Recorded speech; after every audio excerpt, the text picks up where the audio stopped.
నేనెందుకు చెప్పాలన్నా? తను కూడా అరిచింది కదా. కేదార్, ఎవరు అరిచారన్నది పక్కన పెట్టు. తప్పు నీది. మాటతో అయిపోయేదాన్ని గొడవ వరకు తీసుకొచ్చావు. వెళ్ళి జగదాత్రికి సారీ చెప్పు. ఎస్, ప్లాన్ సక్సెస్ అయింది. వెళ్ళు. సరే అక్క. అత్తయ్య, కన్ఫామ్గా వీళ్ళేదో ప్లాన్ చేస్తున్నారు. అవునమ్మి, లేకపోతే ఇంత చిన్న విషయానికి ఇంత పెద్ద గొడవ పడతారా? యువరాజ్, తీద్దాం పట్టు. సరే నాన్న. జాగ్రత్త బాబు, అవి తీసుకురా.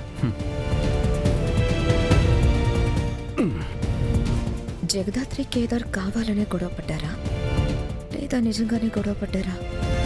అసలు వాళ్ళ మధ్య ఏం జరుగుతుంది? జాగ్రత్త. ఇక్కడ పెట్టబ్బోడా, పెట్టు. దాత్రి,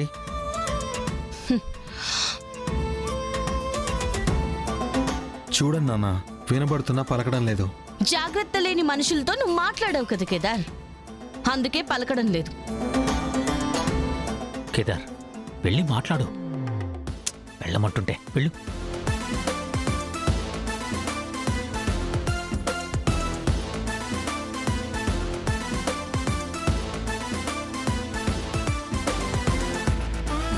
అందరూ చూస్తున్నారా? మొత్తం అందరూ చూస్తున్నారు. మన గొడవ గురించి నమ్మినట్టేనా? నట్టే అనుకుంటున్నా. నీ బ్రెయిన్లెస్ చెల్లి మాత్రం స్కోప్ వేసుకుని మరీ చూస్తుంది. నా చెల్లిని మనతని ఎన్నిసార్లు చెప్పాలి? ఎప్పుడూ తిట్టే చెల్లి మీద ఉన్న ప్రేమ పక్కనే ఉండే భర్త మీద లేదన్నమాట.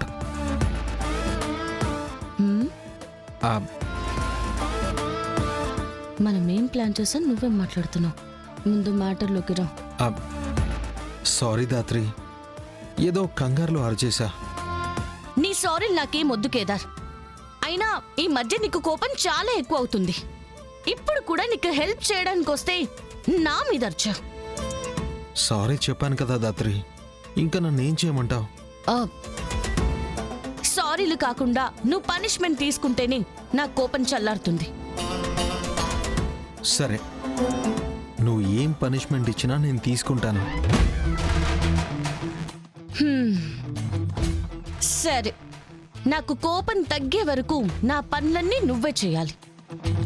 నీకు జస్ట్ హెల్ప్ చేస్తాను అంతే. సరే మేడం, తప్పు చేశాక తప్పుతుందా? ఓకే. మొత్తానికి గట్టిదానివేనమ్మా జగదాత్రి. సారీతో పోనివ్వకుండా ఇంకోసారి తప్పు చేయకుండా పనిష్మెంట్ కూడా ఇచ్చావు. ఇంకోసారి భార్య మీద ఎరవాలంటే భయం ఉంటుంది. నీకు కూడా ఉండుంటే బాగుండేది. అయ్యయ్యో, ఎందుకు లేదే? నువ్వు ఎప్పుడు ఏ తప్పు చేసి ప్రాబ్లమ్స్ ఇంటి మీదకి తెస్తావో అని ప్రతి క్షణం నేను భయపడుతూనే ఉంటాను.